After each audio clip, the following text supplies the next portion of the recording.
Isinusulong ngayon sa mababang kapulungan ng Kongreso ang isang panukalang batas na magbabawal sa pagharang sa mga bangketa at iligal na pagparada sa mga pampublikong lansangan.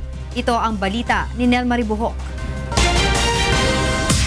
Kamakailan ay sinimulan na ng mga tauhan ng Metropolitan Manila Development Authority ang clearing operations sa mga major at secondary road upang maayos itong magamit ng publiko.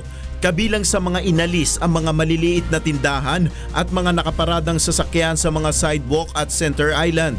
Bagamat marami ang natuwa, meron din namang nagalit.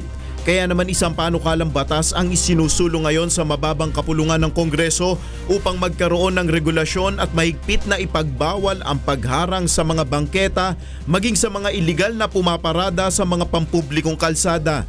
Nakita natin in those cases or in those areas, yung mga bangketa, yung mga sidewalk, nagagamit ng mga hindi naman dapat gumamit. No? For instance, ginagawang parking lot minsan. Sa ilalim ng proposed bill ni Surigao del Norte Representative Robert Barbers, mahigpit na ipagbabawal na magtayo ng mga istruktura, negosyo, mga basura o anumang harang sa mga bangketa na para lamang sana sa mga daanan ng tao. Temporary permit lamang ang dapat na ibigay ng mga otoridad kung gagamitin ang mga pampublikong kalsada upang paradahan o anumang aktibidad na posibleng makaapekto naman sa daloy ng trapiko. Ang LGU is the one that should be in charge of this. Dapat hindi na sila mag-i-issue ng permits.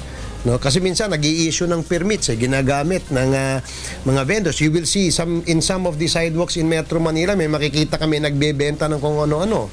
Kung maisabatas ang panukala ay maaaring magmulta ng mula 1,000 hanggang 10,000 piso ang lalabag rito at makumpiska ang mga nakaharang sa bangketa at i-impound naman ang mga sasakyan. Sang-ayon naman ang ilan nating kababayan sa panukalang ito. Sa tingin ko siguro mas maganda para malinis na rin yung paligid.